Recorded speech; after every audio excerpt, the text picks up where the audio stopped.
Hello दोस्तों, नमस्ते, राधे राधे। मैं पूजा सिंह स्वागत करती हूँ आपके अपने YouTube चैनल श्री जी में। आज हम क्लास 9 के फिजिक्स के चैप्टर गति यानी कि मोशन को डिस्कस करने वाले हैं। ये चैप्टर क्लास 9 के लिए तो इम्पोर्टेंट है ही, इसके अलावा जितने भी कॉम्पिटिटिव एग्जाम्स होते हैं सब में इससे प्रश्न पूछे जाते हैं। तो चलिए सीखते हैं कि गति क्या है।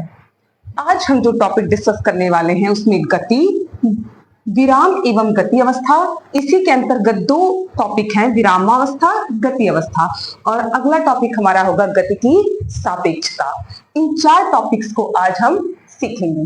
पहला टॉपिक हमारा या जो चैप्टर का नाम है वही ये है गति। गति किसे कहते हैं या गति क्या होती है? तो हम कहते हैं कि यदि किसी वस्तु की स्थिति में समय के साथ परिवर्तन हो रहा हो तो हम कहते हैं कि वस्तु गतिशील है। यदि किसी वस्तु की स्थिति में समय के साथ परिवर्तन हो रहा हो तो हम कहते हैं कि वस्तु गतिशील है। और वस्तु को इस अवस्था में लाने के लिए उत्तरदायी कारक को ही क्या कहते हैं? गति कहते हैं। जिसके कारण वस्तु गतिशील अवस्था में आती है उस कारक को, उस रीजन को हम कहते हैं गति। तो गति की परिभाषा आपने समझी कि यदि किसी वस्तु की स्थिति में समय के साथ परिवर्तन हो रहा हो तो हम कहते हैं कि वस्तु गतिशील है, तथा जिस कारक की वजह से या जिसके कारण वस्तु की अवस्था में परिवर्तन हो रहा हो उसे हम कहते हैं गति। हमारा अगला टॉपिक होगा विरामावस्था एवं गति अवस्था। दो अवस्थाओं के बारे में पढ़ना है, एक विराम की अवस्था और दूसरा गति की अवस्था। अगर इन दोनों को हम समझ लेंगे तो हमारा गति का टॉपिक अच्छे से क्लियर हो जाएगा। विरामावस्था का मतलब क्या होता है? विरामावस्था यानी कि यदि किसी वस्तु की स्थिति में समय के साथ कोई परिवर्तन ना हो रहा हो उसे हम कहते हैं कि वस्तु विरामावस्था में है। जैसे कि आपने अपनी कार रात में यहाँ खड़ी की और सुबह आप आए, आपको यहीं पर अपनी कार मिल जाती है तो हम कहते हैं कि कार विराम की अवस्था में है।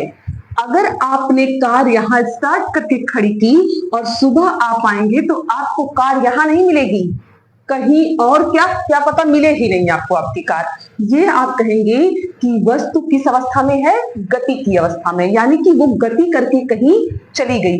और जब भी आप विराम की अवस्था या गति की अवस्था को डिफाइन करेंगे तो एक चीज को ध्यान रखेंगे कि समय एक इंपॉर्टेंट रोल प्ले करेगा। किसी भी वस्तु की स्थिति में समय के साथ परिवर्तन हो, विरामावस्था अगर आपसे कोई लिखे तो आप कहेंगे किसी भी वस्तु की स्थिति में समय के साथ परिवर्तन हो, किसी वस्तु की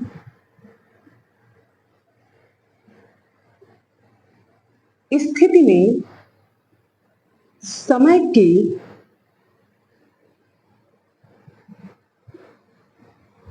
के साथ परिवर्तन हो तो वस्तु गति की अवस्था में कहलाती है। वस्तु गति की अवस्था, वस्तु गति की अवस्था में कहलाती है।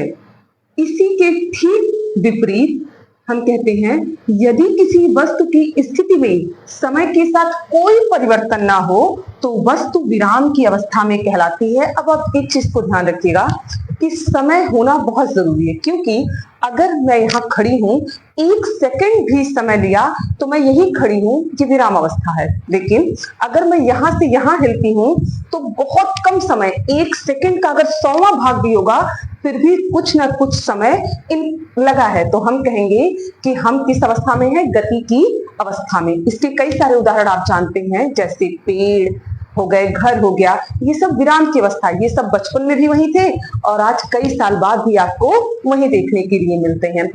पेड़, घर, ये सब विराम की अवस्था में है। ठीक उसी प्रकार से गति की अवस्था, चलती हुई गाड़ी, चलती हुई साइकिल या फिर उड़ते हुए पक्षी, ये सारी चीजें आप कहते हैं कि वो गति की अवस्था में है।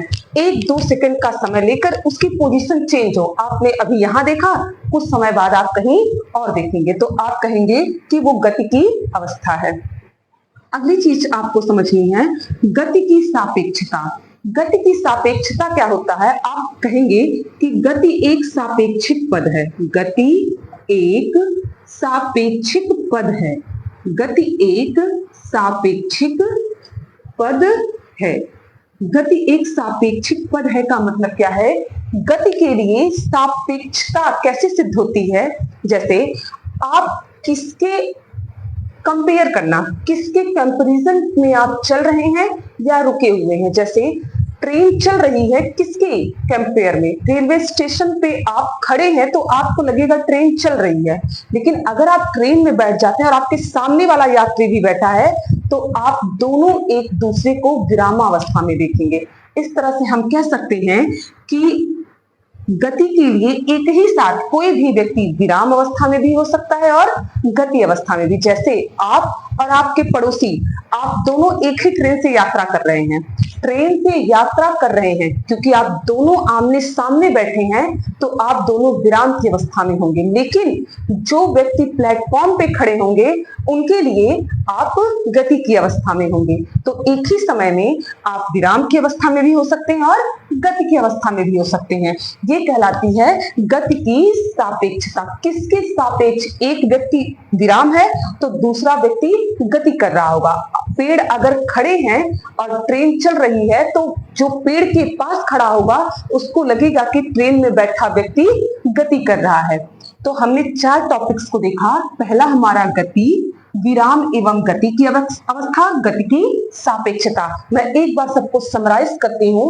गति यानी कि यदि किसी वस्तु की स्थिति में समय के साथ परिवर्तन हो रहा हो तो हम कहते हैं कि वस्तु गतिशील अवस्था में है, और वो कारक जो उत्तरदायी होता है गतिशील अवस्था में लाने के लिए उसे हम क्या कहते हैं? गति कहते हैं। इसको समझने के लिए 2 टॉपिक्स हमने समझा, एक विरामावस्था, एक गत्यावस्था। विरामावस्था क्या होता है?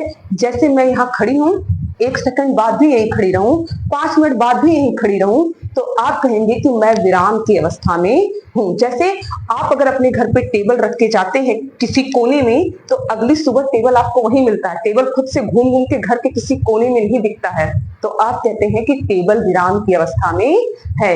अगर आपने एक पेड़ कहीं लगा दिया तो आपको 20 साल बाद भी वो पेड़ वहीं दिखेगा। अगर वो गत्यावस्था में हो जाए तो वो पेड़ शायद पड़ोसी के दरवाजे पे दिखे आपको। तो हम कहते हैं कि पेड़ किस अवस्था में है? विराम की अवस्था में है।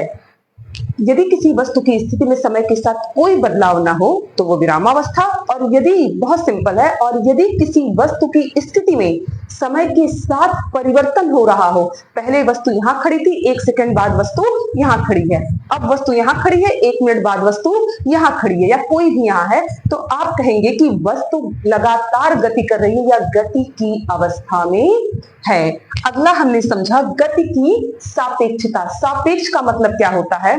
कोई बिंदु A और कोई बिंदु B, अगर दोनों गति कर रहे होंगे तो ये दोनों एक दूसरे के लिए विराम में होंगे, लेकिन अगर एक B गति कर रहा है, B गति कर रहा हो और A विराम में होगा तो A को लगेगा कि B गति कर रहा है। ये होता है सापेक्षता। किसके अनुसार? जैसे आप समझिए, आपके मार्क्स कम आते हैं कि ज्यादा, ये घर वालों को नहीं, कोई दिक्कत नहीं है, पर पड़ोसी के मार्क्स कम आते हैं कि ज्यादा, यहाँ दिक्कत होती है। घर वाले कहते हैं कितना परसेंट आया, आप कहते हैं 80%, ठीक है कोई दिक्कत नहीं, पर जैसे ही उनको पता चलता है कि पड़ोसी के बेटे का 81% आ जाते हैं, अरे आप 80 आया, देखो वही उनका वर्मा जी के बेटे का 81% आया। तो ये होता है सापेक्षता, तुलना करना। किसकी तुलना में? अगर एक विराम होगा और दूसरा चलेगा तो गति की अवस्था का अनुभव होगा, और यदि एक चल रहा है और दूसरा विराम है तो उसे वो विराम दिखेगा। इसे कहते हैं गति की सापेक्षता। हमने आपको एक नोट पॉइंट में बताया कि कोई भी वस्तु एक ही समय पर गति अवस्था में भी हो सकती है और विराम की अवस्था में भी हो सकती है। जैसे ट्रेन वाला एग्जाम्पल, ट्रेन पे 2 यात्री आमने सामने बैठे हैं, वो दोनों एक दूसरे के लिए विराम की अवस्था में होंगे, लेकिन जो व्यक्ति प्लेटफॉर्म पे खड़े होंगे उनके लिए ट्रेन में बैठे यात्री गति की अवस्था में। तो वो आप जो अपने साथी के साथ जा रहे हैं, आप दोनों विराम अवस्था में हैं, और जो घर वाले आपको छोड़ने आए हैं उनके लिए आप गति की अवस्था में हैं। तो ये हमारे 4 टॉपिक्स क्लियर होते हैं। मैं उम्मीद करती हूँ कि आपको ये गति के बारे में समझ में आया होगा। अगले टॉपिक में हम गति के प्रकार को समझेंगे। Thank you.